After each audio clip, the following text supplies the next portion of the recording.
Welcome back to Hair of the Werewolf. I'm your host, Chase, and I'm here with the other host, Lily. Hey, guys. And we are a supernatural horror podcast where we like to have drinks and try to tell each other stories in hopes to scare each other and entertain each other and get drunk. Yes, all in one fun ball. So, I don't think anything super noteworthy's happened since the last episode, so I think it's time for us to get right into the stories. Yeah, I think so. While I'm telling my story, I'll probably be sipping on some IPA, and Chase is going to be sticking to his sparkle water. Yeah, I'm on water today, guys. Yeah. Well, good stuff. So I have a story today that is just like one of my favorite stories of all time. I'm super obsessed with it, like in the sense that every time it comes up, when I hear it in other podcasts or I read about it online, I never get not freaked out by it because it's such a interesting story, and also it has so many stories attached to it. So now, is this one a suggestion, or is this one you had always planned? This one is one I planned. Okay. We did get a suggestion. We've gotten a couple suggestions. Yes. And we are going to get to them. We're getting them in order. We just have to get to them first. Exactly. So. And this one I had already researched, and I was like already hours into it. And I'm like, well, I'm not going to let this one go right now. So I'm going to do this one, and then I'm going to start doing some more suggestions after that. Hopefully it'll be something that we can do. Yeah, we're trying to prioritize all of them by how we get them. And that's when we research them and see if we can do them on the show or not. So yeah, exactly. So hopefully I can get to them, guys. Yeah, so let me go ahead and get into it. So this is one you've been jonesing to tell me. I kind of have been, yeah. Do you think it's going to scare me, or do you think or is this for you? It's going to be, you know what? I actually think it might disturb you, if anything. Oh, sweet. Yeah. That's just what I wanted. I wanted to feel disgusting. Yeah, you might actually, so. Sweet. Sorry about that. Let's do it. So my story today is the Cecil Hotel. Man, you just don't hear that name very often, do you? Cecil. Cecil. No, you don't. I mean, just sounds like an old guy, but he doesn't. It's not like a grandpa's name. It's not like Grandpa Cecil. It doesn't have it. It's the guy who never had kids, Cecil. It's like, oh, that's old Cecil, like who lives by the river, and you're like, oh yeah, he growing his herbs. his strange herbs. Yeah, exactly. Oh, Cecil. Oh, Cecil. All right, so apparently this Cecil guy also, in addition to growing herbs, started a hotel. Yes, it was built in 1924 in Los Angeles, California, specifically on 640 South Main Street.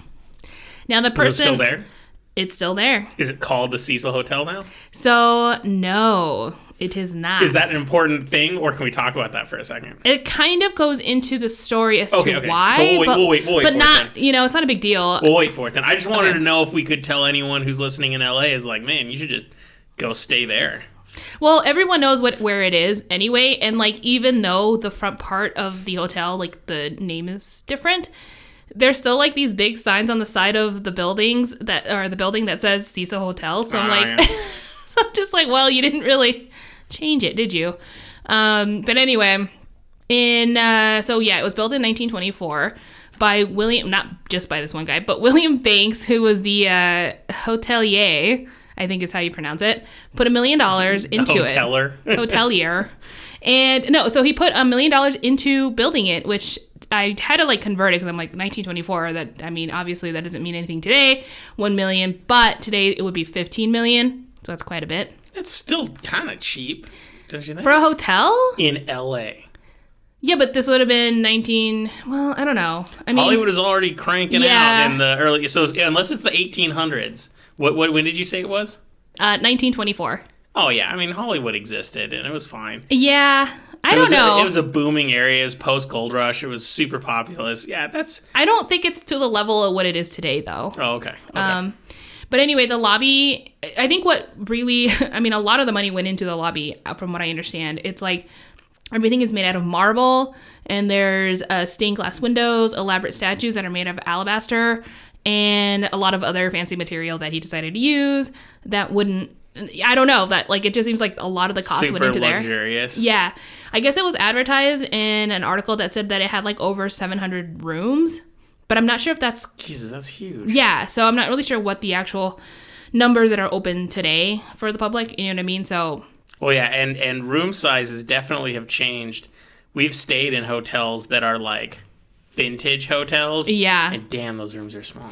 Yeah, so they could have expanded some of the rooms to be bigger. You knock down a wall, each 2 rooms just becomes one normal room. Or yeah. I mean, I honestly don't know. I wasn't actually looking into that information. I know. As shocking as that is. All right. The only thing that's scary is the amount of personal space you sacrifice. That's all right. Not the scariest part of this hotel, but maybe if you're lucky, that is the scariest part.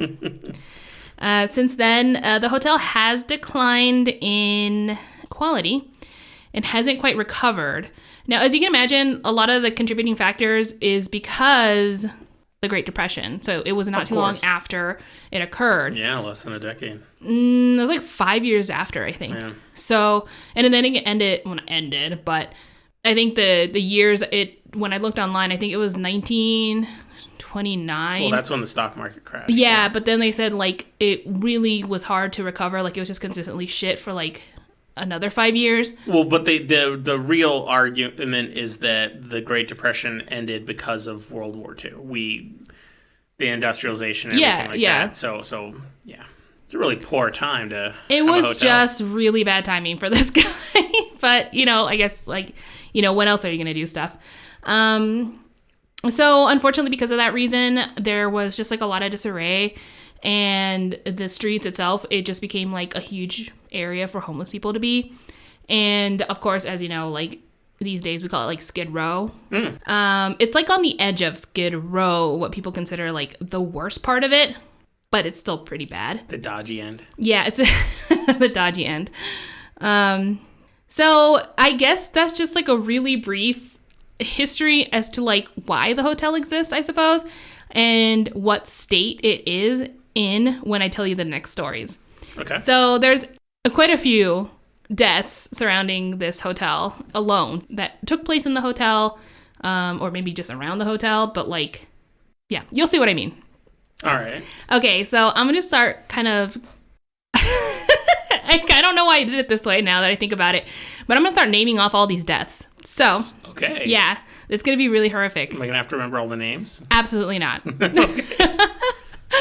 But you might not be able to get the stories out of your head. So, here we go.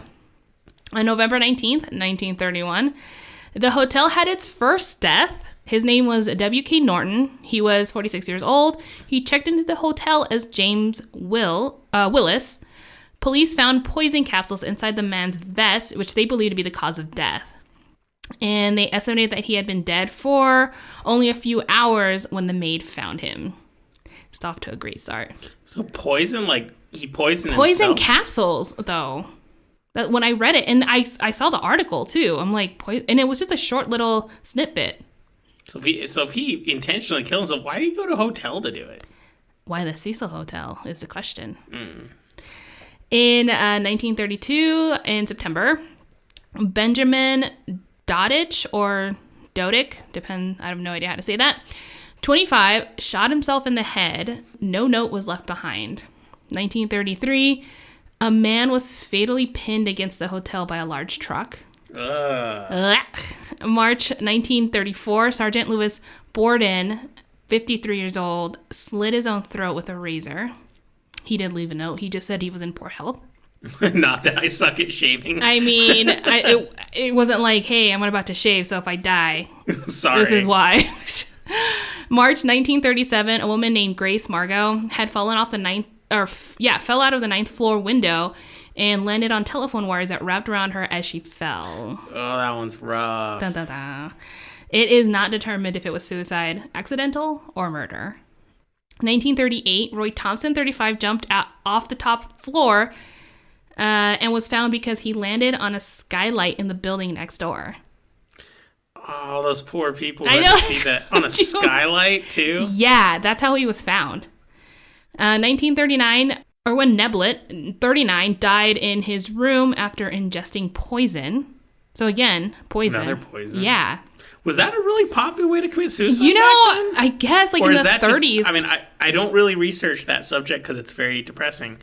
I tend to not research a ton of true crime myself. So I I don't know. But I mean, I think already hearing about poisoning as a way to like commit suicide, and I don't mean like ODing on drugs, but I mean like just legit poison, like cyanide or something. You don't hear that too often outside of like spy movies. No. So to hear two already Or, like, in one hotel in they're only 7 years or something apart, 9 years apart. Yeah. That's weird to me. You always hear, or at least for me, like whenever... It's like hidden in a tooth. Yeah, it's like hidden in a tooth. I was just going to say like a spy where they... What was that? It's always spy movies, but the most recent one I remember is the first Captain America That's what movie. it was. Yeah. But you always hear about that. Like, and I know like NASA, I think gave... I don't know if it's confirmed or just rumor, but I think they gave them pills that would kill them as well painlessly in case something went wrong in space. So that they wouldn't like... Yeah, suffer. but that might just be rumor. I didn't really look at that. Once again, it's a very morose subject. But okay. So poisoning number 2. Keep going. Poison number 2. So in 1940, Dorothy Seeger, 45, also ingested poison. What the fuck? Sorry. I was drinking. You're drinking water. It's like... Hey, does my water taste funny to you? Because apparently... Oh, God. I gotta worry about this now. Oh, that is so weird that you said that because it's going to be very interesting in the next stuff that I'm going to tell you. But here we go. So in 1944, Dorothy Jean Purcell, 19, was staying at the hotel with her boyfriend. Now, she was pregnant at the time and went into labor while she was there. She decided not to wake her boyfriend up from his sleep and had the baby by herself in the bathroom. Man. She thought the baby was dead because it didn't cry. So she decided to throw it out a window. So I'm beginning to think from this, I don't think not waking her boyfriend had anything to do with her caring about his sleep. Right. I think she just, I mean, I don't know. I don't know the situation. And like, I didn't write his age, but I think he was in his 30s and she's 19. There could be a lot of unsavory things happening there. It's true. Not trying to be like, I don't know, against these kind of like age disparities, but that one is a little weird. Well, and if you believe any of the stories of Hollywood in the 20s and 30s, that's a more tame age disparity. Yeah, unfortunately. Which is gross, but it's true. Yeah, so she thought the baby was dead, and then she threw it out a window. Threw it out of the window, and God help me. The baby landed on the roof of a neighboring building. I'm assuming that killed it. It died. Okay. I don't know if it was a boy or girl. That's why I say it. I'm not... calling it. No. But, that's horrifying. It truly, truly is. So, as you can see, the trend in which I'm going through is either poisoning yourself or falling out a window. But there's so many deaths on this hotel, and it's just like a really... I mean, is it gravitating for these people? Is it just like... I mean, what's going on here? And I know it's a Great Depression, and there were a lot of suicides at the time, so I don't want to, like, discredit the Great Depression's effect on people in general. Oh, of course. But this is pretty insane, in my opinion. In 1947, the Black Dahlia was rumored to have been seen alive drinking a cocktail in the bar of the Cecil Hotel. Now, do you know who the Black Dahlia is? Oh, I know all about Black Dahlia. You just mentioned before that you weren't I just had no idea she had a cocktail at the Cecil. There's some disputes of people saying that. However... That's one of the most compelling unsolved murder mysteries I've ever read. It's amazing, and I recommend anyone. It's horrifying, but yeah, it's not necessarily a haunting or a paranormal kind of thing. So I don't know if I'll ever end up covering it. It's like serial killer. It's shit. serial, so it's true crime. I'm sure there are a million podcasts out there that you can hear it from, and they'll probably end up doing an amazing job, of course. I have seen documentaries on TV, but I've also listened to podcasts where they end up covering it. And I saw the movie like 20 years ago. and then I read about it on Wikipedia because I was like, wait a minute. I don't think I ever saw the movie. It's not good. Oh, well, I'm glad then. The story is interesting. The movie's terrible. Yeah. But yeah. So anyway, that being said, people have claimed to have seen an apparition of a woman in the hotel bar. And a lot of people say that it's the Black Dahlia. That same year, Robert Smith, 35, jumped out the 7th floor window. In 1954, Helen Gurney, she was 55, also jumped from the 7th floor window, but landed on a marquee sign, and people didn't find her for a while. Ew. Yeah, so she was just chilling up there for I don't know how long. That's a strong marquee sign. Yeah, I guess so. They used to build them good in the 30s. Or in the, what year would I? did I say? Well, these were taking place in the 30s. In the 20s. Built in the 20s. In 20s, yeah. But all these deaths seem to be in the 30s. Yeah. In 1962, Julia Moore, she was 50, jumped out of the 8th floor. Same year, Pauline Oten, I'm not sure, 27, jumped from the 9th floor and landed on a pedestrian. His name was George Giannini, 65. Since there were no witnesses, the cops initially thought that it was a double suicide. But upon further investigation, they noticed that George had his hands in his pocket and his shoes were still on. So I guess jumping off the building, I'm not sure. Their shoes tend to fly off. It's not unreasonable to believe. So I guess they just realized. Or people take their shoes off before they jump because they're just like, hey, might as well be comfortable. I guess, but like climbing out a window, it wouldn't be comfortable without shoes. But then again, is comfort really in your mind when you're going to commit suicide? I don't know. And I hate to say this, but these are questions I don't want to ever have to really learn the answer to. Yeah, I mean, for real. So, in 1964, there was a woman, don't actually have a real name, but some call her Pigeon Lady, Pigeon Goldie. Oh, the chick who was in Home Alone 2, right? I've seen her. I know exactly. She's covered in poop. So she ended up in Los Angeles. This is what she did before she went to New York. Yeah, before she was in New York. And people still don't know her name. But anyway, she was found murdered in her room. In 1975, a woman jumped off the 15th floor, but the woman is never identified. And I think it was around this time, too. I just put a note that apparently, like, hotels around the area or someone ended up suing the hotel for negligence of their guests, saying like, stop, like you have to stop letting people die. Or, you know, I think that's one of the, I don't know. Is this the reason why like windows above like the 2nd floor you can't open in hotels anymore? I don't know. If the Cecil Hotel is the cause of it, I would not be surprised. But I think in general, it just probably kept happening in other places. But yeah, like they were sued. They were like, could you not have people die? That would be great. And land on our buildings. So you just imagine if you want to get a room there, you have to sign another document that says like, I promise not to try to kill myself here. And if I do, I'm authorized to deduct another $4,000 from my bank account or something. Oh my God. Ugh. Yeah. So with that said, staff and guests have heard screaming coming from rooms that people have died in, and the windows opening and closing. Some believe that it's the ghost reliving their suicide. In 2014, there was a picture taken by a guy from the outside of the hotel, and in the photo, you can see a weird ghost-like figure standing on the ledge on the 4th floor window. It was even on the local news. Interesting. Yeah. 4th floor ain't that high. It really isn't. Like, is that really the room you want to jump out of? Not really. I mean, you could still, like, if you try to really position yourself. Yeah, I definitely think you could die from there, but you could also just end up paralyzed in the hospital for your, like, life. Yeah, exactly. So, but that's not the only time people have seen. So, like, the ghost itself, like, you know how I mentioned the one in the window? I guess people have witnessed bodies falling out of windows, and then they go to report it and find out no one is there. So they're seeing the past. Like just passing by the window? Or no, like they'll be outside. Like it'll be like someone walking down the street. They'll see someone fall out a window, freak the hell out. Either call the cops or go into the hotel and be like, someone just jumped out of the window, or even go investigate themselves, and then nothing would be there. So it's, again, the ghost. It's just like, you know how I've told you before, like there's different types of ghosts? Mm-hmm. And one of them is where it's a reoccurrence versus a interactive ghost. Yeah.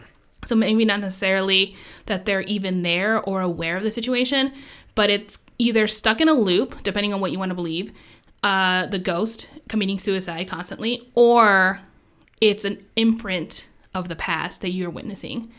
Interesting. Yeah. Real creepy, guys.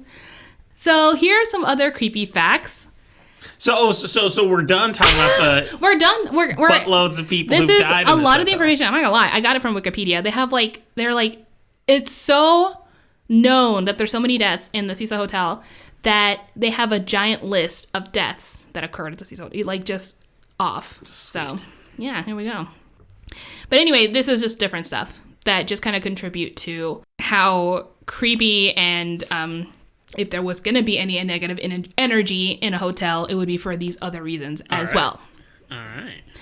So in 1985, Richard Ramirez, also known as a Night Stalker, stayed at the hotel. Hate that guy. Yeah, stayed at the hotel while he was in Los Angeles on a killing spree, killing 13 people. So he was at the Cecil Hotel while he was doing this. While he was doing all that stuff, from what his claims, or I guess I don't know, whatever investigation that led to that fact. Yeah, he was a real piece of work. He was like an was outspoken Satanist, serial killer, abductor, kidnapper, molester, everything. So 13 people is just, yeah, exactly. 13 people are just the people that he killed in Los Angeles, but he killed dozens more all over the place. Oh, yeah. And these are just ones that either he's admitted to or they were able to link him back to. But because his, like, MO was so bizarre and inconsistent. He didn't have connections. No, he didn't care. Like, he literally killed men, women, children of all ages. People, young people. Yeah, there was no age preference or anything. There was not even common area. He would go no all common around. area, no form of killing that he cared about. Like, he used different types of methods, like strangulation, guns, knives. Like, I mean, it was just all over the place. Yeah, I mean, there's a huge documentary on Netflix that we actually recently watched called Night Stalker. I wish I hadn't. It really depressed me. I know. I'm sorry. I won't talk about him too long after. But anyway, while he was there, he specifically did say that he liked being there because he was very fond of the violent past, and he obviously knew that people would not care what he looked like. So sometimes he would go after literally right after killing someone, dump some of his clothes that had blood on them in the hotel dumpster, and then walk in, sometimes without a shirt, sometimes without, like, whatever, pants maybe or something like that. Like, he would just look really crazy. So you're telling me it stopped being a high-class hotel with it all has its nice marble. since like the Great Depression. So we are now deep in. It's not been a good place to be. So when did it stop being a fancy hotel? I think I would arguably say, 30s? yeah, I would arguably say, like, during the Great Depression, it started to dwindle down. Okay. And immediately, not maybe 10 years after, it was pretty much a disarray, and, like, it just continued to be as such. So, yeah. So that's one of the reasons why he stayed there. And also, again, like you had mentioned before, he's really into Satanism. Like, he's a satanic follower. And he, I guess, kind of a lot of people have said that if he is a true Satanist, he would have performed maybe rituals while he was there, only further bringing in the negativity and, spirits that could That's if he really believed it and he wasn't just someone who said it to Oh, right. people out. I feel like it was just a tool. I mean, Yeah. I don't know how much he really believed in it, but here we go. There was another serial killer that stayed at the hotel. His name was Jack Unterweger or Unterweger. He is Austrian, so I don't know. I never know if I should do the W like a V or not. I don't know.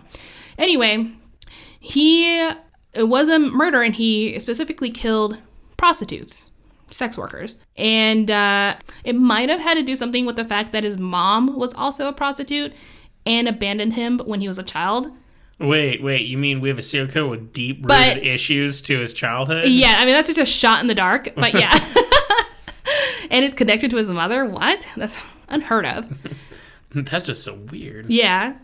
So anyway, I'm not going to go into the details, but just real quick, he did get caught in Austria. He served his time, or not his entire time. In fact, he was released much earlier than he should have been because he was able to fool everyone that he had been reformed. He even wrote a book about it, and people were like, oh my God, he's like the ideal prisoner or like murderer. I don't know. So when he was released early, he actually became an investigative journalist, and he advised police officers about serial killers as well. So he tried to help.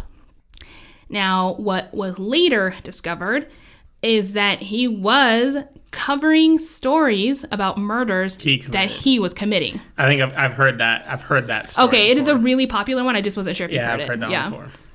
And in 1991, he actually was in Los Angeles doing an article for Street Crime.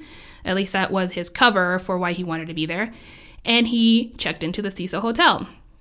And during his stay there, he actually did end up killing 3 sex workers in the hotel by strangling them with their own bras. And then it was eventually revealed that he had also killed like 6 other ones in Europe before he left. And he was convicted and sent to jail the second time. However, he didn't really serve his time because he killed himself. So that's, I don't know why that always bothers me, because like he doesn't get to like, he still chose how he got to like go out on his own. I mean, but the thing that bothers me is he was a serial killer convicted and they let him out because he was reformed.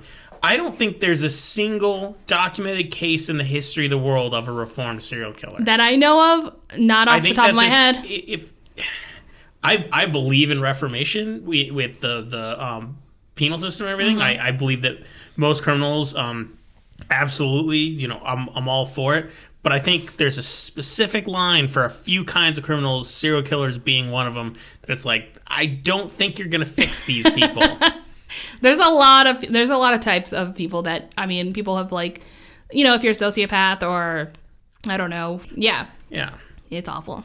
So the Cecil Hotel, yeah, it's like a harbor of serial killers, and in a weird way causes people to kill themselves or just makes people gravitate there again. Or maybe he knew he wasn't going to be able to escape the second time. He's like, well, they're not going to believe I reformed twice. Yeah, well, so I might as well just get rid of myself. I think he actually killed himself in the jail. I'm not sure if he was it wasn't at the Cecil Hotel, I don't think. Oh. Yeah. So here's one of the most famous deaths that occurred in the hotel. And it's one that a lot of people say it's the most terrifying. So let's get into it. The story occurred in February 2013. Oh, recent. Pretty recent now. Like that there's a 13 in the year. It was a bad year for me too, so let's go. Let's do it. So it was definitely a bad year for this girl. So Elisa Lam, 21 years old, originally from Canada. She was visiting Los Angeles for a while and decided to stay at the Cecil Hotel. Her room was on the 4th floor, and there's going to be actually a Netflix series that is coming out when you hear this story, assuming you hear it the day it comes out. It'll be that Wednesday. So I don't know what day that is. That's the 10th, right? I think it's the 10th, yeah. Yeah, because the 7th is Sunday. So 8, 9, 10, yeah. Sunday the 10th. So what's it called? It's going to be called... What is it going to be called? Oh, yeah. So the name of the show that it's going to air on Netflix is called Crime Scene: The Vanishing at the Cecil Hotel, Season 1. And it's by the same creators of who did the Ted Bundy tapes. I also watched that documentary. I haven't seen that either. It's very thorough. They do a really good job. So I'm actually very excited to watch it. I just think there's going to be... It's a true crime thing, right? It's not It's true crime. I don't All right, so I'm probably going to avoid this one, but it sounds like a you thing. Yeah, I don't know if they're going to go into some of the other conspiracies that are that kind of... Like, if you start watching and they start talking about, like, ghosts and stuff, I'm all over that. But if it's just true crime, I'll just get really sad. Yeah, so Right, okay, so there's going to be a lot of information that series is going to cover, and I cannot wait to learn a lot about it myself. I'm going to give you a really quick description of what happened. It's actually it's a bit long, but it's also creepy in itself, and it does have a slight paranormal story within it. Sweet. So That's what I want. Yeah, okay, here we go. So, Elisa Lam, like I said, she was 21 years old.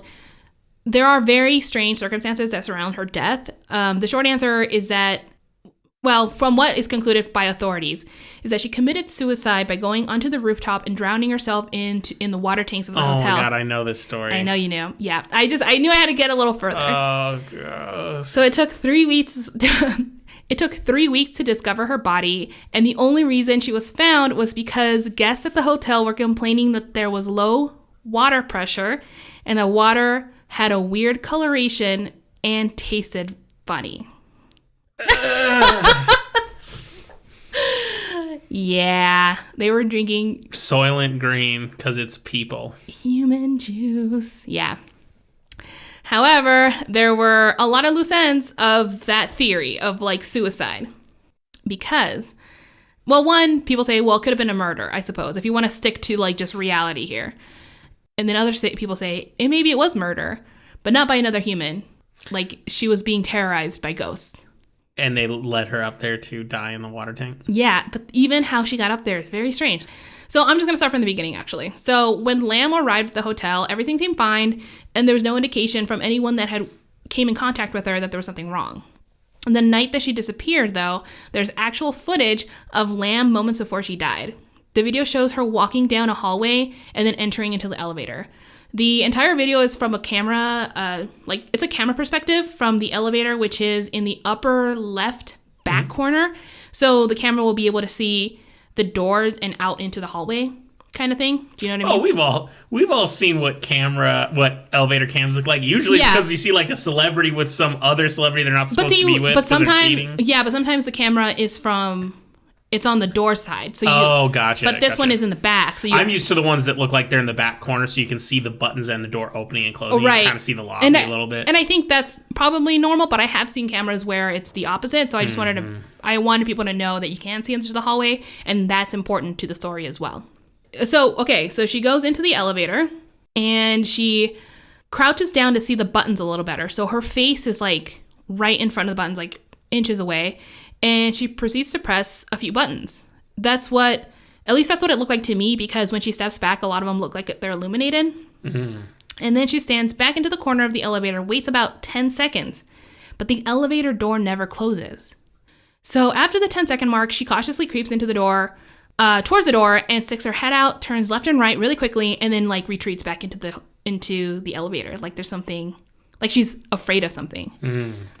She does this back and forth, but and she'll be inside the elevator. When she ever gets back inside, she'll kind of be against the wall or into the corner, kind of like she's hiding, but kind of trying to like look out to see if someone's coming. Sure.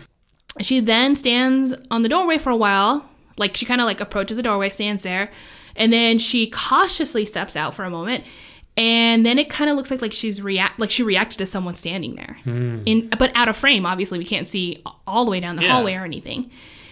And then she kind of steps to the left, so she kind of gets out of frame herself as well. Okay. So I can only see like her right arm and a sliver of her body as well in the frame. And then she kind of like, it looks like she puts her hands on her head, like she's distraught or she's just like freaking out or something. And that's all we can really see for a long time. Then after 30 seconds, so I like actually timed it. I just, when I was watching it, I'm like, okay, how long was she out there? So 30 seconds after she was, having her hands on her head and everything, she like walks back into the elevator, but slowly, like she's in a weird daze, confusion, and also distraught. Like she's just like, oh my God, like she just can't believe something just happened kind of situation. It's really bizarre. Now keep in mind that while she's outside for a long period of time, the elevator never closed either. It didn't even try to close and like open itself up. No, and there was no obstruction that we could see that wouldn't allow it to close. I don't know if she was pressing the outside button to constantly stay open though. Yeah, since it was out of frame, we wouldn't have been able to see. But I mean, so at this moment, it seems like if something supernatural is happening, she's being terrorized by it, or. I mean, let's be honest, she could have been tripping some serious balls. Because I don't know if toxicology would show up. There is a toxicology. No. But I mean, I don't know how accurate it would be if she's been floating in a giant tank of water for weeks and weeks and weeks. That could make it appear as though she doesn't have a toxin. I truly don't know the science behind it, so I don't know how long certain drugs or whatever stay in your system after you die. Are you going to get to the toxicology later? There is some information about that later, yeah. Okay. So again, I guess where I was is, so she went back into the elevator and she looked very dazed or weird or whatever. And then so when she gets back inside, she starts pressing multiple elevator buttons again. And this one, you can really tell that she's pressing a ton of them. And it doesn't seem like to be in any particular order. And she does it like over and over again. Now, after pressing the button, she goes back outside and walks to the left again. But this time we can see at least half her body still in the frame.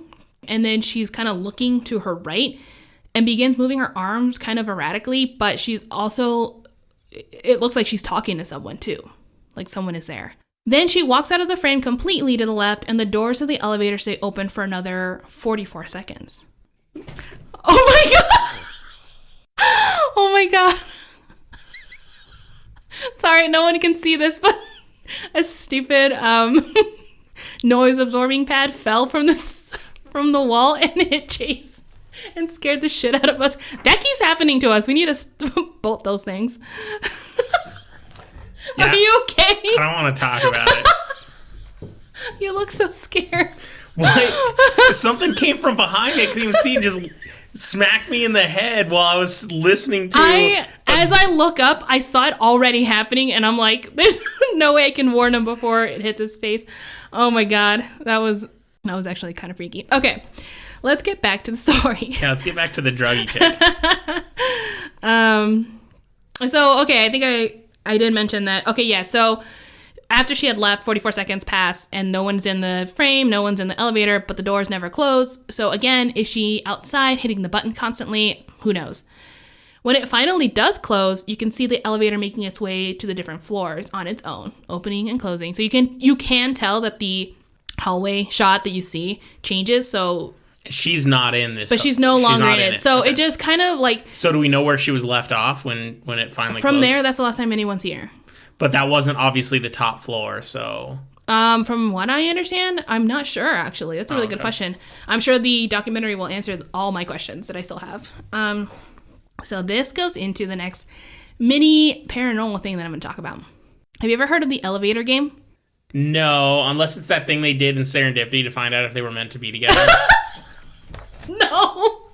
And I want you to know I intentionally brought up Serendipity because that movie gives me warm fuzzies, and right now I don't have any warm fuzzies because these stories are really bothersome. We can watch Serendipity after this if you want. All right. Okay. So here's the elevator game. It is said to have been created in Korea, but there are some sources that I saw that said Japan. Of course, though, despite wherever it was made, there are some variations of the game of how you play it as well. So it's important to know all the variations in case you ever want to play it. So that way you're aware of some of the rules in case other ones don't work. And you'll know what I mean. So the purpose of the game itself, the results are synonymous, which is to enter a different world or dimension. So here are the rules. There can only be one participant at a time, so you will be alone the entire time. You need to be in a building that has at least 10 floors and the elevator access to all 10. Okay. And they all have to be above ground, so you can't count the basement. Even if the elevator goes there, it doesn't count. Some of these rules sound really dumb, but okay, keep going. Here we go. When arriving to the elevator, it must be on the first floor, so you might have to start it there. And you have to press, obviously, the button to go up. And you also have to wait until it's empty, so no one else can be in there with you. Now, you will be required to visit different floors in a specific pattern. You must always reach the destination, wait for the doors to open, but do not get out. Then press the button for the next floor, let the doors open, don't get out, etc., etc. So here are the orders of the floor you must visit. First, the 4th floor, the 2nd floor, 6th, 2nd, 10th, and then the 5th floor. When you reach the 5th floor, there will be a woman who will enter the elevator. It is important that you do not look at her and do not speak to her. She is part of the ritual. Continue to constantly stay in the elevator and press the 1st floor button. Here, one of two things will happen. Either the floor will go to the 1st floor, like indicated, or the elevator will begin to ascend to the 10th floor. If the elevator goes to the 1st floor, the ritual has failed. It is either because you didn't do something right, or you stared at the chick. Maybe you looked at her a little bit. Maybe you kind of like, who knows? It could be something as small as that, or you were not granted access to the other world. So you must get off the 1st floor and do not look at anyone, do not talk to anyone, and you must exit the building entirely. And you are allowed to perform the ritual again if you want, but you have to wait a while. Anyway, if the elevator does ascend to the 10th floor after pressing for the 1st floor, you have succeeded and you're able to continue. Now, this is important to note. If you are freaking the hell out by this point and you want to stop the game, this is the only time you can stop it. The few moments you have before it reaches the 10th floor, you can press any button except the 1st and 10th. Once the elevator passes the 9th floor, there's no escape. Otherwise, you are in. Once you reach the 10th floor and the doors open, you either have the option of exiting or staying in the elevator. However, if you do exit the elevator, the woman that entered in the 5th floor will ask you, "Where are you going?" So apparently, when I read this, I was like, Susan from Coupling? Where are you going? Where are you going? Where are you going? It's like, get off my back. I've known you for like 20 seconds. You don't need to know. No. But anyway, when she asks you that, do not answer her. Do not even look at her. Just continue to exit the elevator. Silent treatment. Mm-hmm. You are now in the other world. The world has been described as being the same, but with differences that you can't quite pinpoint because it's described to have some sort of weird perspective or things are just off. And if you manage to look outside the window, you will see that no one else is around. You are the only person in this world. Some even claim to have even seen a red cross glowing in the distance. However, there are many different accounts of what is experienced in the other world, so it also is safe to assume that each person may have a unique experience. Now, the return trip. Once you have had enough and want to go back to your own world, I can't imagine why you wouldn't, you must perform a second ritual. Depending on whether you've exited the elevator or not, requires a different ritual. If you did not exit the elevator, press the first floor button. Sometimes it will take the button a while to close, so you have to continue to press it no matter what. Eventually, it will lead back down, and when the doors open, you have to immediately get out and exit the building. And then you're in your world. You're fine. You're safe. However, if you did exit the elevator, then you have to go back to the elevator that you arrived in. You have to make sure this is the same one. Some people, when they said they tried to make their trip back, it seemed like the elevator was getting further away. So again, it's got like this weird dimension disparities that people experience when they're in there. So if you can get back to it, get back to it. Now, you have to proceed to do the ritual in the same order. So you got to go again, 4th floor, 2nd, 6th, 2nd, 10th, 5. Now, some variations of this story say you have to do it backwards. So you have to go 5, 10, 2, 6, 2, 4. So are you allowed to like bring a piece of paper to reference, or is that like against the rules? I think you can. Because they already have a bunch of rules, and the dumbest one is it has to be done alone. So, I mean, I feel like if I did this with people who really believed it, I could make up anything. I'd be like, oh yeah, man, on the 10th floor, Ninja Ninja Turtles are real, and all I hear is Kenny G playing outside. Ooh, some saxophone. Right, and I'm just like, but I was alone, so you can't prove it didn't happen. Bro. I just have a feeling they just be like, paper is not allowed, and I'll be like, well, are you allowed to wear clothes on this, or what's going on? There's really no indication saying that you can't. So in the one that I read, or the few that I read, I read 2 different versions because I wanted to just make sure that I understood the concept. But anyway, go ahead. If it's reversed, is the chick already on the hotel? Like, if it's reversed, does that mean when you get to the elevator, the chick's there, and then on the 5th floor she leaves? So I tried looking for that, and sometimes she is, and that's how you know it's the right one. So you can't look at her still. And some say she's just gone because she's getting a lift to her world, so she lives in that world. I don't know. She's got shit to do. She's like, listen, I can't wait for you all day. I can't be here for all the dumb people playing this game that have all this free time. I don't have time for this, okay? Get it out of here. Yeah, so she might be gone. But however, if you do stay in the elevator, like I mentioned before, she'll be there the whole time until you leave. So here we go. But anyway, back to if you do exit. Perform that ritual, the same steps of going to the different floors. And this time, however, when you get to the last floor, so you know how at the end I said you press the first floor, and then if you succeed, you go to the 10th? Because it just whatever. This one, you press the 10th and get off of the first? No, you press the first floor again, and it should try to take you to the first, or to the 10th floor again.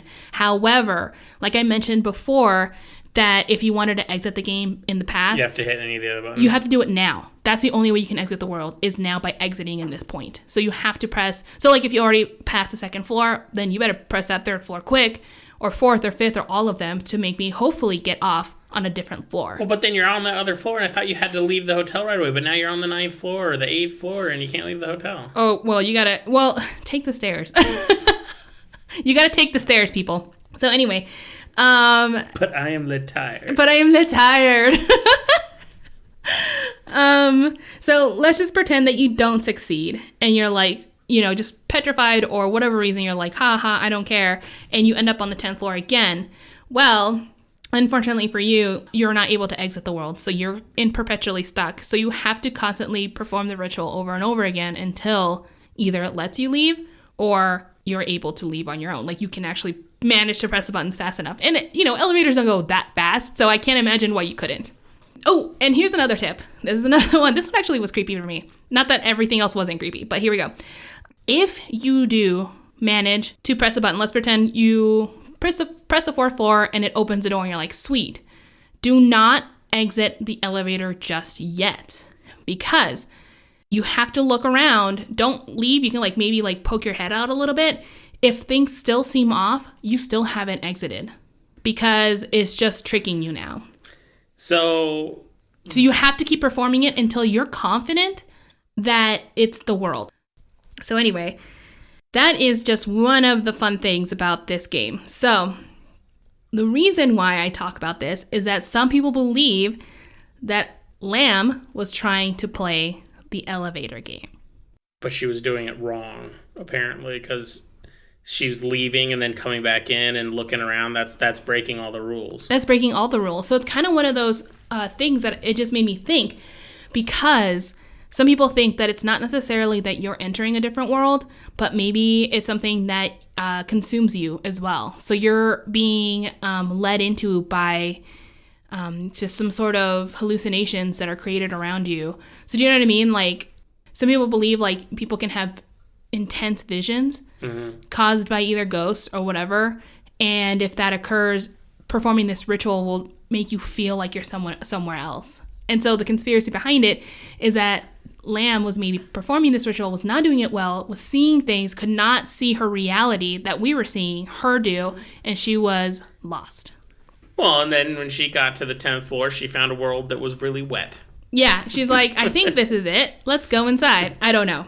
Now, for the more skeptics that are out there, the explanation of why she did what she did and ended up where she did is because she did have bipolar disease. Now, in the autopsy, it was discovered that she had only taken her stimulant medication, but none of the stabilizers. So this would cause, this is just something that I read, hallucinations and maybe psychosis. And this is something that could occur with bipolar sufferers. This is information I found. Is this something, it's something that can, it's not something they all do. So does she have documented instances, did her doctor say yes, she had been experiencing hallucinations? I don't know. Again, there are plenty of people with bipolar disorder who have much more mild versions. Yeah, it always makes me people I have bipolar, oh, you're crazy. When schizophrenia, you're there's people who have schizophrenia that are just functioning just fine. They, as long as they're, I guess, on their medications and stuff, they're, you really wouldn't notice. It's not it's not black and white. It's not A and B. Right. So again, like I said, that's just information I got from an article, and this isn't a true crime podcast today, so I wasn't really trying to find all this information itself. My focus was the elevator game. My focus was to bring more story to the fact that the Cecil Hotel is freaky. What's going on here? Sure. There's a lot of weird instances that are occurring constantly throughout the years, even recent. So one of the things that I do want to bring up, though, and I just have to keep talking about this case, to get on the roof, she would have needed a staff key to get access to the door that led to the roof, but no staff key was ever found on her body or anywhere around the area. In addition, there's also an alarm on the window in the fire escape that goes off if people try to climb out of it. Okay. So how did she get up there? Maybe a staff member killed her and threw her body in there because it would be a good way to hide it. Exactly. So it's not suicide. So do you know what I mean? Even if it wasn't. Oh, and it was ruled a suicide. So what's going on here? And in addition to that, when the body was found in the tank, she was completely naked. Wait. I'd also like to point out, she could have just had the key and then thrown it. Because as we established earlier... But how did she get the key? I don't know. But I'm just saying, just because they didn't find it on her, because we've established this hotel has a lot of places that things can fall off the roof and not be found for weeks. So that's true. A key's a lot harder to find than a whole body. And not just that, but I guess... had trouble with a body. Here we go. But yeah, and I think you're right. Who knows where that key could have ended up. Like I said, she was found naked in the tank. No clothes anywhere. Her clothes weren't floating next to her, so she either got naked in the tank, or the clothes were thrown in there after her body was dumped. Clothes can kind of drag you down. I could imagine if you feel like you're stuck in there and you're just waiting for a long time, I'd probably take off my clothes too to not be weighed down by them. It's harder to swim in. If your clothes aren't designed for swimming, that can suck. And I agree. No, but she was completely naked. Like, no one would remove their underwear, probably. Well, maybe they would. I don't know. I guess if you're already dying slowly, I guess. Who knows? The only thing that was inside the tank was, again, her clothes, her watch, her room key. Her phone was never found. And here's another problem. The tank is 10 feet high. That's 3 meters. And that would require a ladder to get inside. But there were no ladders nearby. In addition, the lid was also closed when they found her. The lid itself is pretty heavy, and it would have been incredibly difficult to close it when she was in there. Like, there's no way, because you can't get out. This screams murder. Everything about this screams Some murder. people say you could close the lid. I don't know. So that's just another, again, if you read about this later anywhere else, I recommend doing it, and also maybe actually going to a true crime podcast, and I'll listen to this one if you want to hear this story, because it is amazing. I tell you, there's a lot of more details that I'm not covering. So anyway, it's not a true crime podcast, so let's get into more hauntings. Employees hate going into the basement because they are what they call shadow people down there. They are sometimes interactive and even chase you. If they catch you, you will feel a hand on your arm. I like how you say interactive. I know what you mean, but it sounds like it's a video game. I It's know. like a player has entered. Ooh, shadow figures. You're like trying to run and you're like, this is not a fun game. No, press A to freak the fuck out. Okay. So interactive ghost creatures. Yes, shadows. The 7th and 8th floor seem to be the most haunted, though. There are many reports from people that immediately feel uncomfortable and like they're being followed as well.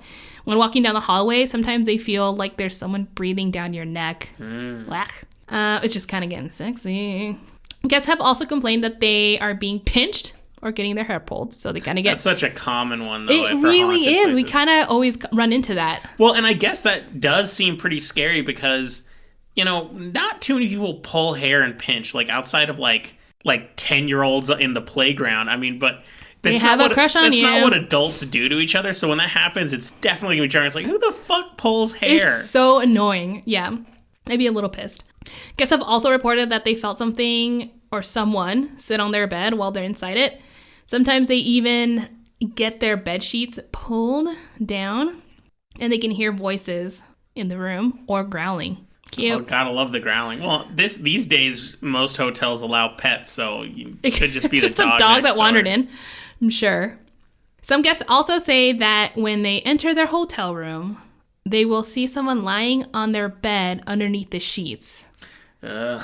Then when they try to reach for the blanket or talk, the blanket deflates. Aww. Hell no. That is a fuck no for me. There's also a website called, or this is just one of the websites. I just feel like I have to give credit because it's a personal story. It's called The Memories Project. They talk about their dad apparently stayed at the hotel. Okay. And the account goes that one night while he was sleeping, he suddenly felt someone begin to choke him. But when he opened his eyes, he realized there was nobody there. But he was still being choked. He can feel the hands around his neck. After a while, thinking he was going to die, it released him, and he immediately ran down to the lobby and explained to the clerk what happened. The clerk then told him that, oh yeah, someone had died in that room. Oh, sweet. There's a lot of things that go on in there.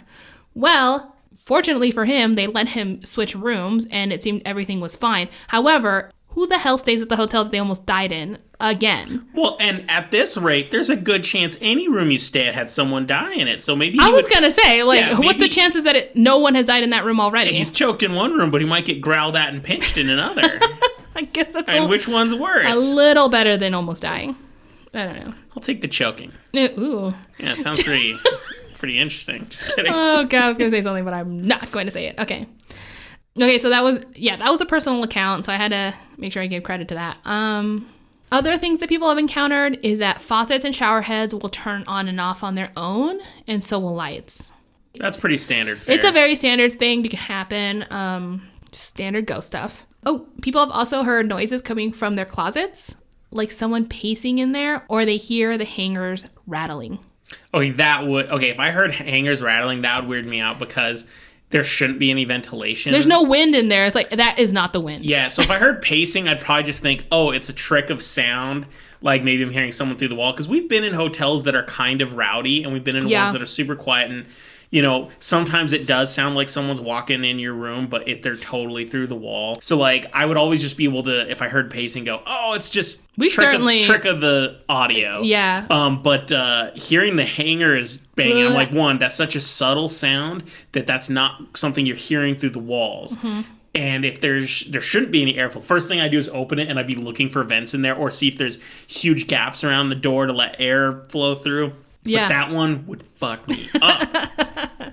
Yeah, that one really freaked me out too. So people have heard some knocking on the door, and obviously when they go check in a hotel. What? God forbid. They'll go check, and no one is there. Oh, come on. People, I remember when we did the 8th grade trip to Washington, D.C., we'd sneak out of our rooms and try to knock on doors and You did? Yes.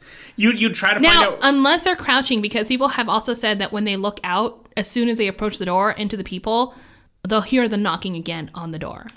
And I think that's someone who was called like, oh, it's just pranksters. And he's like, no, it can't be pranksters. And they just tell that crap. No, I think I remember because we were just a couple doors down from what are the people from the chaperones. Mm-hmm. So they would it was like a double dares, like go knock on the chaperone's door and make it back to the room so you don't get caught. Like things like that. I mean, maybe, yeah. But did you guys actually do it or just kept daring each other? We saw people do it. I didn't do it. I'm a coward. Okay. Okay. So I guess the door knocking didn't scare you. Fine. Door knocking will never scare you. Yeah. What? So cleaning staff often say that they feel like they're being watched and absolutely terrified for no reason. So like they would be in the room and then they would suddenly feel like their life is being threatened. I mean, terrifying. And sometimes, if they're unlucky, they will also see a shadowy figure accompanying the feeling. Oh, nice. And they'll run out. Well, if I see a shadowy figure in a room, I think I'm going to feel instantly terrified. But it won't come like right away. Like they'll be there and they'll be like really uneasy and then all of a sudden. Okay. Yeah. Okay. Because it's going to be like, if I see him, I wouldn't say like, no, she's there's a ghostly figure and it was accompanied by a scary feeling. And be like, oh, no shit. Yeah. Like the person who's in there cleaning isn't going to be like, hey, I'm feeling really uneasy. It's probably that shadowy figure, but I'm just going to continue fluffing this pillow. No, I think that's just like, I don't feel good. And then all of a sudden they see like this creature in there. So before I end everything, I do want to say that I went on Yelp and Google reviews just to see if I can find anything. Mm-hmm. And I did. Oh, nice. So someone said that this is what they said. Saw a ghost woman and things kept moving in my room. And then they gave the experience 1 out of 5 stars. They wanted something scarier? I don't know. Not scary enough, 1 out of 5. Yeah, they're like, I think they were scared, and then we're like, never again, 1 out of 5. Now, someone said, sorry, this one is not even paranormal. Here we go. Someone said, I think I got AIDS there. I'm not laughing at the illness. I'm just laughing at that's a review. And then they gave it 2 out of 5. What would she need to get a 1? Does she need to guarantee she got it? That one came across as I was trying to find paranormal stuff. I was like, I have to add that in. That's the greatest. That might be the greatest review I've ever heard. And it's because they finish it with 2 out of 5. 2 out of 5. Oh gosh. Another guest said that they kept hearing voices in the middle of the night inside their room. Gave it 2 out of 5. So I guess they weren't that bothered. Well, maybe it was a good conversation. They're like, wow, that's a really fun story. Someone said that they felt creeped out. The water tasted fine, but the only bad part was that they got bed bugs. 3 out of 5 stars. Holy crap.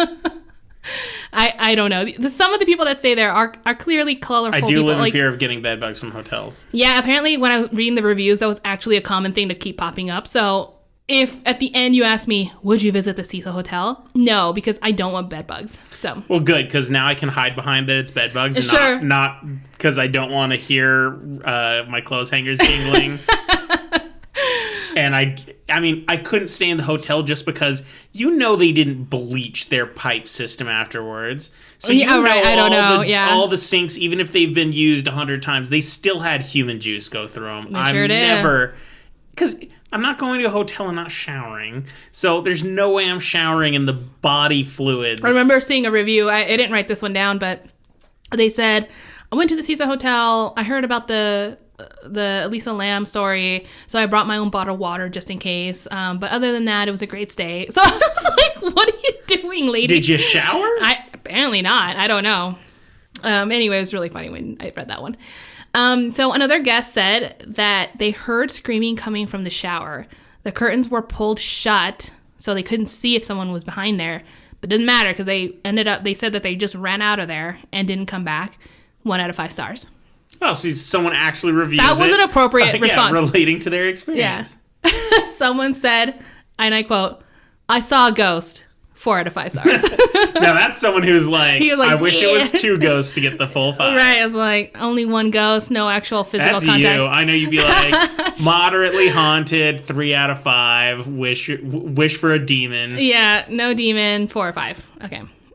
There were a lot of people saying that the water was black and that others saying that it was fine. So it could possibly be people trolling because when I looked at the review date, it would say 2 weeks ago, 5 months ago, things like that. So it definitely was not 2013 when they were, they wouldn't have been there. Now, a lot of people also say that it could be an illusion, like part of the haunting, like it'll appear black, like it's still her flowing through the pipes. Delicious. So, They use that water to prepare that fancy continental breakfast. What? So, if you get like the continental breakfast, that non-breakfast that hotels like to claim is breakfast but isn't, like the waffles and muffins they make, they're going to be made with the water from the hotel. I see what you're saying. Yeah.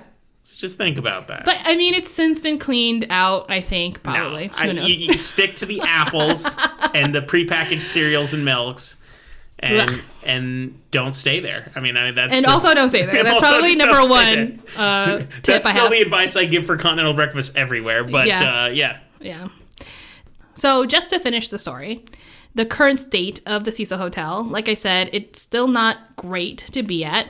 But I guess like in 2011, and we had talked about this just super briefly earlier before I started everything, they did change the name in 2011 to Stay on Main. However, it's still... So Elisa Lam... Elisa Lam. Elisa Lam? Yeah. So she didn't stay at the Cecil. She stayed at it after it changed its name. No, because it changed... Oh, yeah. I see what you're saying. Because hers was 2013. Yeah, it was. So, yeah, So it's called Stay on Main now? It's Stay on Main, because it's on Main Street. But here's the thing. Like I said, when you look at pictures online, even with the sign that says in front, Stay on Main, the side of the building, like, they have, like, these kind of, like, elongated vertical signs that spell out the Cecil Hotel still. So I don't really know what that's about. So the reputation obviously never left the hotel. There's no really saving it. Now, from what I understand, currently millions of dollars are being poured into renovating the hotel. And the idea is that they're going to convert part of the hotel into apartments and then another part into like shops and businesses and like offices and stuff like that. So who knows what the fate will have in the Cecil Hotel. It's still going to be there as far as we know. I'm assuming even through renovations, the hauntings won't stop. It usually doesn't. So I'm pretty excited to see what other events take place after. So Cecil should have stuck to growing his herbs instead of starting. Damn it, Cecil. Yeah.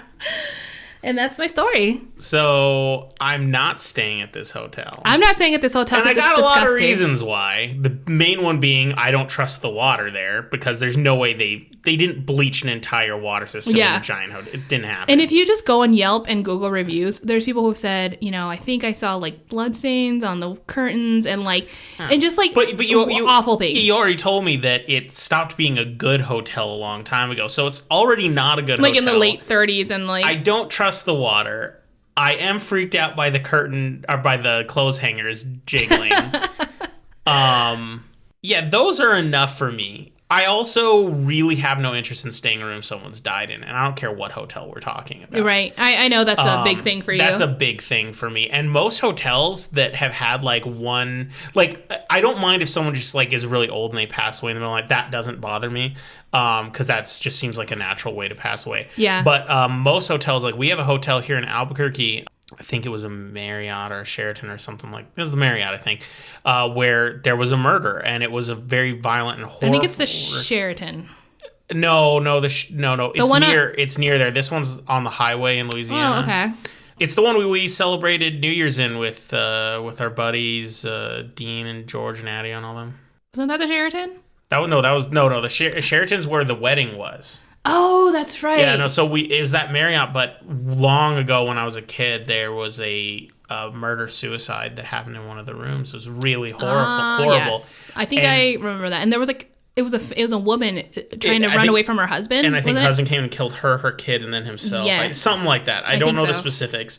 But I remember asking the people at the front desk, and they said that room has never been rented out since the murder. Oh, okay. They can afford at least one room, but the Cecil Hotel, you're like, anyway, we only have 2 rooms left. Yeah, I mean, they had 700 rooms, so they had 5 available? I guess so. But yeah, so most hotels, it happens, bad things happen in hotels, but usually hotels will do things like they stop renting out rooms. And in some places, particularly when the people are particularly superstitious, there will be hotels that don't even have a 13th floor. Oh yeah, that's right. Yeah. And they do that in a lot of different ways. So sometimes hotels that don't have a 13th floor, they actually do, but they actually skip from 12 to 14, even though 14th is actually the 13th. They just don't label it that way, and people don't seem to care.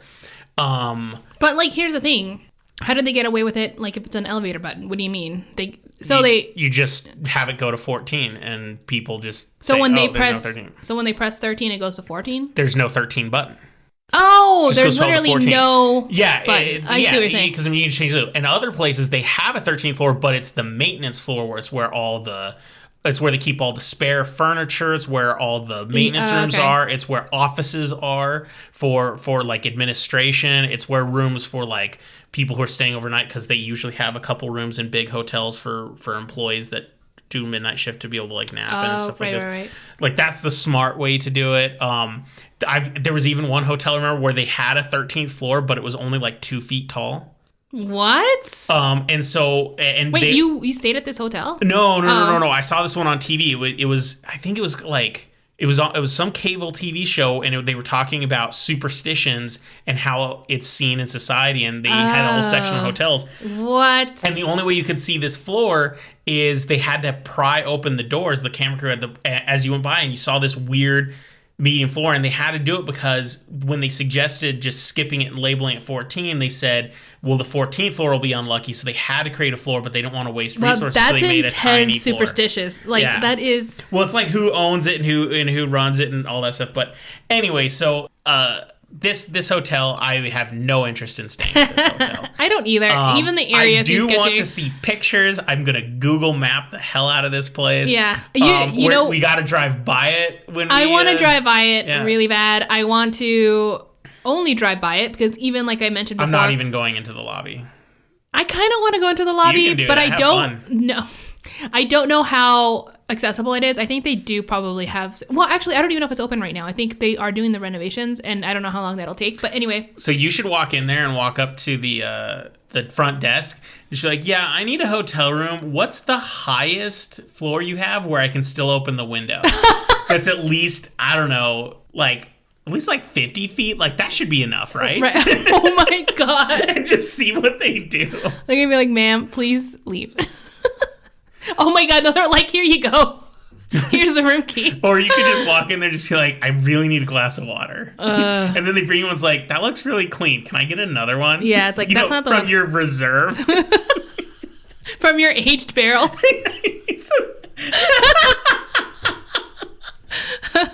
Oh my God, we're laughing at the death of a really poor woman. It's so awful. I feel so bad for doing it. I'm sorry. That poor woman. I feel like that's how we deal with everything, though. We just end up... Oh, it's true. Whenever we get into a fight, the first thing I do is, let me say something funny right now. And it never goes over well. It does not usually go well. It doesn't. But it's just how my dumb brain works. All right. So, all right. Well, I think I'm still thirsty, so I need another drink. So how about we go get another drink, and we'll come back, and I've got a story for you. Yes. Sounds good. All right. See you in a few, guys. See you in a bit.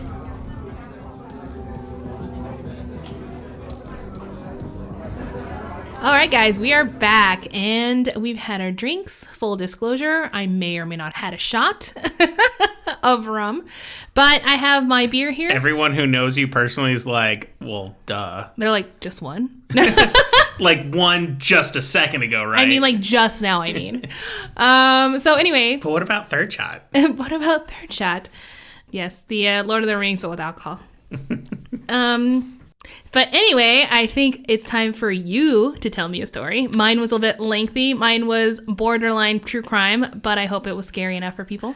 Well, and mine has one similarity. Okay. It also takes place in LA. Oh, okay. But other than that, it's completely different. I was going to say, I was like, where are we going with this?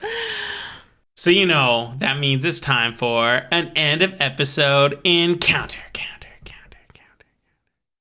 So this little story came to us by way of Lisa again. Again, Elisa. And I gotta say, the story's a little cringy. Thanks, what? Lisa.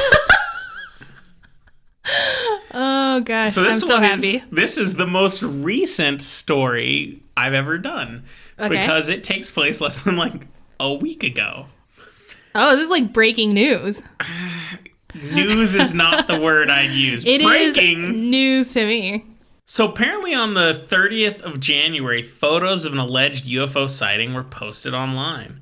Ooh. The photos were claimed to have been from the previous Saturday, which would have been the 23rd of January. Okay. So that's a couple weeks ago, I guess. Week and a half or something. Now, it's pretty common for new UFO photos to show up all the time online. Like, that's not shocking or surprising. I mean, if I always talked about new UFO photos, I'd never get anything done. Sure. But what's weird here is that these photos came from internet tabloid rag TMZ. Ooh. Legit. Although I'm pretty sure everyone at least listening in the U.S. knows what TMZ is. If you're not familiar with TMZ, they make most of their money posting pictures of sensationalized stories of celebrities and other Hollywood dirt. It's a tabloid. It's just a tabloid. Yeah. It's not a classy news source. They also have a laundry list of lawsuits and legal issues that stretch over a decade and across international borders. So it's with that in mind that we should consider the information they post to be questionable at best. Sure.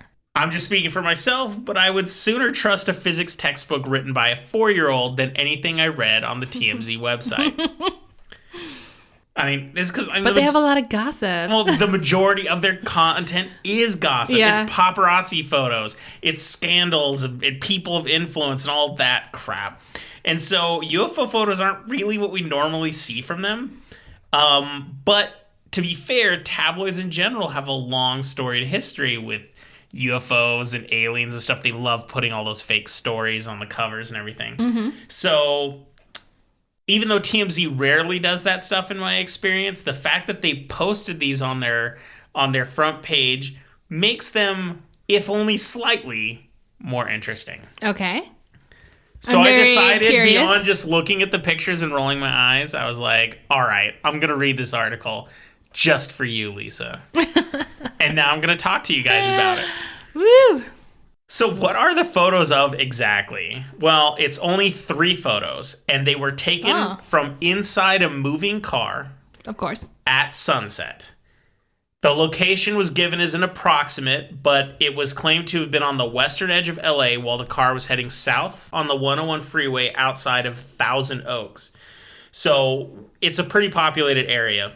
The unidentified witness who submitted the photos claims it was only visible for a few seconds before vanishing. Ooh. But she managed to get 3 photos as quickly as she could. So she was driving? So that I actually was one of my first questions. Looking at the photos, it's hard to tell because the way that they're taken could have been taken using the right hand of the driver or from someone in the passenger seat leaning kind of, because it looks kind of centered. Oh. So I don't know, and that was not detailed to me in what I was reading. But that was one of my first questions, because there's reasons, and I'm going to get into that. Okay. She also claims that there were lights trailing behind it. That's what she said, but all we have is what we can see in the photos that she took. The only major change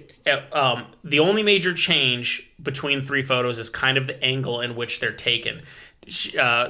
One's kind of looking out the front of the car towards the left, less to the left, and more towards the front. That's all that really changes.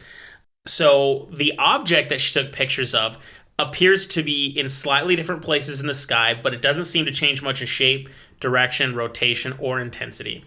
So it's almost like a still image that's floating. Yeah, or something? it's very weird to look at in still pictures to see everything else kind of moving around it, and it's not. All right. She did claim it moved, and technically it did, but it doesn't have the appearance of movement. Okay.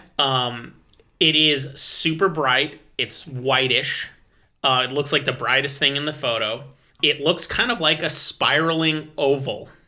Okay. Like, I want to say it looks kind of like a galaxy, but I didn't want to use that term because people are like, ooh, UFO looks like a galaxy. No, what I meant to imply the kind of spiraling quality of it. The kind of like still very round. Almost? Yeah, it looks very blurry. Okay. Like I said, it's the brightest thing in the photo. And in two of the photos, there does appear to be a super blurry reddish spot to the right of the object and smaller kind of bright streaks lower to the left, but those change considerably.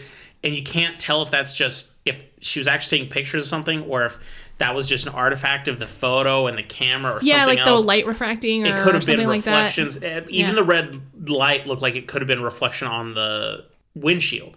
So the two photos that looked the most similar is where you see the red dot, and then the one where it's a considerably different angle, you don't really see it. And I think this could all be stuff on the windshield being reflected because the picture was taken inside the car, not outside the car. So they weren't hanging their phone out the window or anything.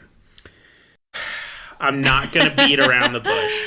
These photos look photoshopped to fuck. They do? To me, they do. Oh no. However, TMZ claims that they're not. So, I think it looks photoshopped because the spiral itself is shockingly detailed and crisp when you compare it to the rest of the photo. And because it's the only thing in the photo that's crisp. Kind of crisp and clear. Okay. In all three photos, you can see part of the car's hood. You can see distant hills, big-ass hills in the distance. And all of these things, the hood wouldn't be moving much at all. It might be vibrating a little bit from the car driving, but the hills, they would be moving slow enough that they shouldn't be blurry. Well, the person themselves is moving, probably. That's true. That's fair to say. But I'm just saying, things that should be sharp, if there was going to be sharpness in the photo, you would absolutely think things like the hood would be sharp. Things that would have been really close by. And not moving much relatively. And what we're seeing is this thing in the sky is the sharpest thing by a long margin. Like you're saying, yes, she could have been moving in there. I don't know. And I am only saying this because modern cameras are doing this thing where they really, really want to get perspective. And like they will make things around that are closer to you blurry. And when you try to focus, like if you hit areas of your camera, it'll make the thing that you hit it on the focus, as long as it can, I suppose. And maybe she took the pictures that way. I'm not trying to defend it, because if it does look photoshopped, I mean, there's really no defense to that. But like, I'm just saying that it's not uncommon to have things that are, again, supposed to be literally still and be blurry. But if she claims those other lights around it were part of it, they shouldn't be blurry, but they are. But were they moving? They look like they were, according to... But she's like the only things that were really moving She said they were being chased. The big thing was being chased by smaller lights. Oh, okay. That's right. So they're blurry as hell. So maybe they're moving a lot faster. But she said this thing was moving fast across the sky. So, I mean, it just... Interesting. It just looks funky. I can't even capture a still sometimes, and it's not blurry, so... Exactly. But that's just me. But whenever you're moving, you could take 3 pictures and 2 of them are blurry ever so slightly. Right. So I don't want to be too picky. And like you said, there's weird artifacts. Sometimes cameras will see one thing really sharply and not others, and it doesn't make sense to us, but it has to do with it. We're saying, so yes, we can give her the benefit of the doubt. Right. That somehow the one thing she wanted to take a picture of got crisp and everything else didn't, which is awesome. Yeah. But that never happens with people with cell phones. Right. Okay. But I'd also like to point out that she took pictures instead of video. Yeah. When this day and age, we all have cameras, video camera capabilities in our phones. And if she's driving or even in the passenger, it's easier to take a video than it is to constantly like click, click, click to try to get it. Just hitting the record button and holding it up and zooming. It depends though, because with my camera, like I have this ginormous Note, Samsung Note. And when I hold it in my hand, it's hard for me to even click on screen for a shot. So I rely on the buttons on the side, and I can take shots that way. So all I have to do is double click the side button, because I set it up that way. And then with the other button right next to it, I can start taking photos. So I don't even have to touch the screen. It can still be locked. Double click on that button. It'll bring me to my camera, and I can shoot as many pictures as I can with the other button. So here's the thing, is that it's not that easy to take. It's not easier to take video if you're driving. Yeah, I mean, if it's a passenger, she had time. And she said it was only there for a few seconds, but if you look at the amount of distance the hills move in the 3 photos, she had time. If you see a UFO, if I saw a UFO outside, my first thought isn't, I need a picture of that. It's, let me get some video. Right. All right. So, anyway, TMZ tried to recreate these photos. They claimed their resident Photoshop expert to try to recreate the photos in Photoshop to see if they were fake or not. And they provided the fake one they made and put them side by side. And the thing is, they look really similar. Oh, really? And TMZ said that ours didn't look good enough, and we're pretty sure this means it's real. And that our Photoshop expert said that the photo wasn't doctored. And I'm like, 1, what evidence does he have that it wasn't doctored? And 2, that's totally opinion for sensationalism that a tabloid wants to do. Because when I saw them next to each other, if someone said, one of these is the real photo, one's Photoshop, I'd look at them and be like, well, they both look like Photoshop. So that's a trick question. Yeah, But here's the thing: they're the same photo. They're the same photo. Exactly. And I think like the funny thing about this too is they're like, I couldn't replicate this, so it's fake. It's like, or you have minimal skills and you just didn't have.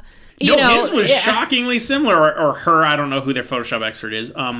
Was shockingly similar. I even looked at it and I was like, that's not bad. Like, okay. I felt like if I tried it, I was like, yeah, I could probably, I think I could even get closer than he did. I think he kind of just gave up at that point.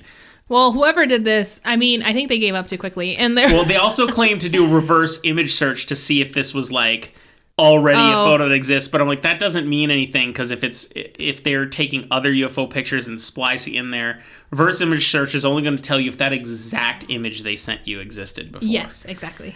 All right, so it is hard to fully analyze these photos, though, because TMZ posted, what they posted on their website are super low resolution. They put their... nice. Convenient. They have their TMZ watermark right in the center of the photo. In the center? Yeah, they added borders. Yeah, just like it was a paparazzi shot, too. Oh, sure. Yeah, because, people can't wait to steal these photos. They put borders on the left and the right. I mean, and the thing is, unless these pictures were taken by a camera from 2012, they totally reduce the resolution. So when you zoom into it, it's just a blurry old mess. And so it's really hard. I want to know what the original photos look like, the high quality photos, because that could according change to everything. you, the original photo didn't have a UFO. Probably not. Yeah, So it does make me nervous to say that the photo is completely fake without actually seeing the original photo, because I'm seeing TMZ's. I mean, what if they modified the color or adjusted the contrast to it, and that's not just make it more obvious or something? Yeah. What if? And that's if me saying TMZ might have done that. But what if the person before they submitted it did it too? Because everybody, they can't wait to touch up their photos before Instagram and whatnot. So the person before they submitted it might have modified it on their phone. They're like, I'm going to put this cute filter. TMZ did it so they could do all their crap to it. Yeah. And filter. It could have had a filter on there. You know how there's like filters that don't look at blemishes? Maybe that's why certain things look blurry and other things didn't. Or, so it's really hard to even say anything concrete about these photos, because the photos were being provided are dog shit. So anyway, if we just take a minute and say the photos aren't doctored and we're actually seeing this in the sky, does that mean it's a UFO? Yes. Honestly, probably not even close. Without any intent of sounding like a closed-minded skeptic, even though I'm probably sure I'll sound like that, if what she captured was legitimate, it was likely either space debris or meteors re-entering the atmosphere. Now, why is that opinion likely? Why is that not just, rolling your eyes, they're trying to explain it away? Well, because we have documented evidence of that happening and showing similar exact characteristics. And one such occurrence of it was also in January, on the 27th to be exact, and spotted in LA. So The woman claims these photos were taken on the 23rd, but submitted them to TMZ on the 30th. So she also could be lying. But we have multiple video accounts from plenty of people on the 27th of seeing space debris re-entering the atmosphere. Oh, okay. Okay, so this was documented by lots of people. It was documented on video, not photos. Okay. On video. Yeah, like you wanted. And it wasn't just by random people. It was documented by a research institute as well. Oh, cool. Okay. What did it show? It showed a very bright and weird-shaped object moving through the sky. Mm-hmm.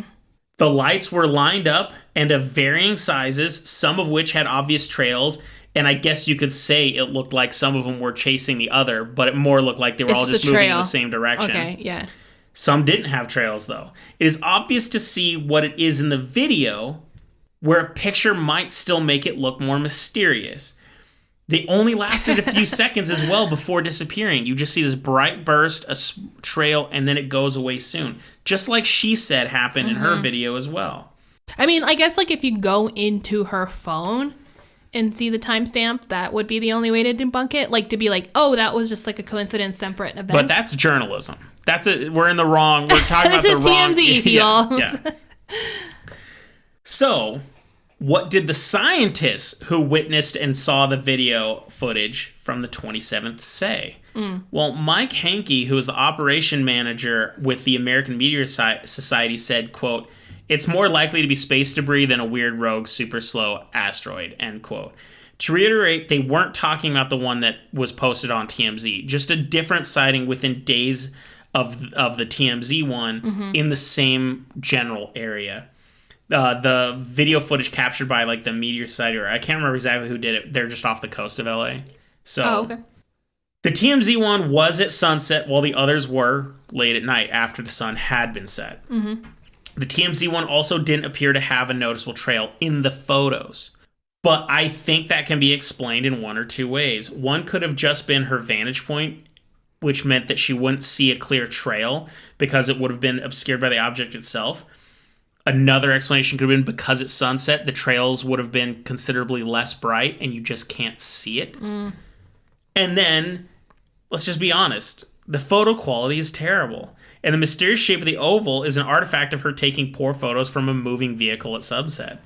I mean, the number of satellites launched within the last year is staggering. Space debris and junk is bound to start showing up in the sky more often now than it ever has before. Most countries attempt to have large debris land in a section of the Pacific Ocean, very specific spot, which is interesting because it's the farthest from any land in any direction you can get on the planet. Yeah. It's like between like Australia and South America or something like that. But that's for massive things that they know are going to make it all the way to the surface. Small little things, and we're talking about debris they know about. I mean, there's so much debris out there we don't have, we're not tracking that we know will burn up if it ever goes into the atmosphere. Oh, okay. So, but it also makes sense that if any of this debris is crashing into the atmosphere, where is it going to be spotted? Well, it's going to be spotted where people are. And if you have highly populated areas like LA where a lot of people have cameras and are ready to do it, you're just going to get more eyewitness accounts there than you are in the middle of nowhere desert town when it's happening there as well. So once again, the video footage, and I think I'll post it on our social media, of an alternate event that happened on the 27th, but it's super bright and it's super crazy, above Los Angeles. And what she saw, I just think that she just had a really interesting camera perspective of this very similar thing. It's not a UFO. Honestly, that just seems like the most obvious answer to me. Like, I love a good UFO story. And even the ones that you're like, it was totally this or that, I'm like, but maybe it wasn't. I like to hold on to it. And it just, one, it's more fun that way. And two, there isn't ever a solidified explanation. However, this one, especially having the debris, like you said, entering the atmosphere on the 27th, and her claiming it was the 23rd, but there's no evidence of just otherwise. Like, there, you know what I mean? Like, it wasn't like, look at my phone or whatever. The 23rd. Why can't it just be multiple debris bits? Could have been, but here's the thing. Same orbital path. But the fact that it was in the same area. Oh, I see what you're saying. Like, they got in the same. Yeah. Well, then I guess that might be true as well. But even so, the lack of evidence to suggest that they were separate days isn't even there. So now we have like, it's probably the 27th, it's probably the same stuff, and TMZ did their magic and sensationalized the situation by altering pictures and making it weird. I mean, I don't know. I mean, it's TMZ. Come on. If the person who took these photos is for some bizarre reason listening to this podcast and is offended, well, the best way to solve this is send me the undoctored original photos so we can check timestamps. You're so gun-ho about this. Yeah, and then I'll look at your photos a little bit more interestingly. Like, I want to know the day and everything. And prove it. And I'd like to talk to you and ask you some serious questions about it. Yeah, no, exactly. All I gotta say You're is... so riled up right now. I love it. Yeah, well, it's TMZ. They just make me mad. Well, they have a lot of infuriating things on there sometimes. But so thanks, Lisa. Now we're angry, Lisa. Thanks. Okay. So that's what I got for you. That's your alien story. I'm excited that you were able to bring us up to date on the UFO situation on this planet. However, it's TMZ. Exactly. And like I said before, this was just a few days ago. So just so all of you are on the same page, a few days ago, nothing happened. But TMZ thinks something happened. It could have. If you want to believe, anything is possible. Yeah. And if you follow TMZ, then you do believe it already. So congratulations. There was a UFO sighting just a few weeks ago. Yeah, and they're totally abducting other celebrities and stuff. And I mean, they're there for, they would only abduct celebrities because they're the only important people. They're like the 1%ers. So. Yeah. Where did we hear that recently? I don't know. Some shitty movie probably. Oh, no, we were watching Chopped, and this one guy, he was a cook. And he talked about how he like cooked for the top percent. Oh yeah, he's like, I only cook for the 1%ers of this world. And he lost. And then, well, he did lose. And then he was also like, who are the 1%ers? He's like, actors. And like, I'm like, oh God, help me. So I just thought it was really funny. Yeah. So aliens also only abduct 1%ers. So if you claim that you were abducted, you probably weren't. Yeah. So I mean, if your movie bombs at the box office, you're not going to get abducted. So. Yeah, so you're safe, I guess. So with that, I conclude this end of episode Encounter.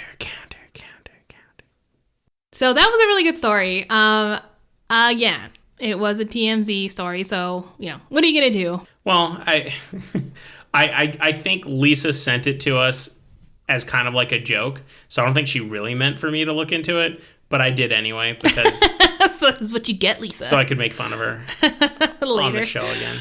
But yeah, so this will probably, hopefully, be the last time I ever reference TMZ on this show, unless they post another beastie UFO sighting or a Bigfoot hanging out at the Cecil Hotel. You never know what they'll do next. So I just wouldn't write off TMZ right away. As far as coming everyone else has. As far as coming back up in pop culture somehow. So, yeah. Good times. So this episode had a hotel that apparently a lot of people go to die at. Mm-hmm.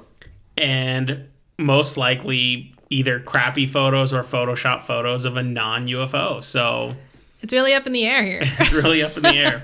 So as long as your water tastes good, just keep rolling. As I sip my brown beer. She thinks it's beer. So good. We want to thank you guys for listening to us today. Definitely. We can't wait for you to come back next week and join us for another round of drinks and more scary stories. In the meantime, as you know, we did a recommendation today. So if you have other things that you want us to cover, please drop us a line at hotwpodcast@gmail.com and we'll try to get to it as soon as we can. For sure. It's working. I mean, as far as recommendations, we're still getting it from different sources as well. So if you want to reach out through Facebook or Instagram or whatever the hell, feel free to do that too. We're checking it now. Let us know. Especially tropical beachy stuff. I've only done one, Tropical Terror, and I really want to get back into that. You love your beach side. Yeah, so terrors. And I already promised to tell one more of my personal stories. I'm wondering when that'll be, when you'll be able It was going to be this week, but I wanted to get... I didn't want the suggestions to pile up too much, so we had to get through some of them. So when I have a chance where we don't have a suggestion to get through, I will do it. Awesome. So, okay, I guess that concludes the episode. I'm really glad you guys, again, were listening. Well, I think we need another shot. And if you guys want to keep drinking at home, you should do that. Absolutely. And if you're listening to us and you're hungover, don't worry, because the best cure for a hangover is fear. Bye. See ya.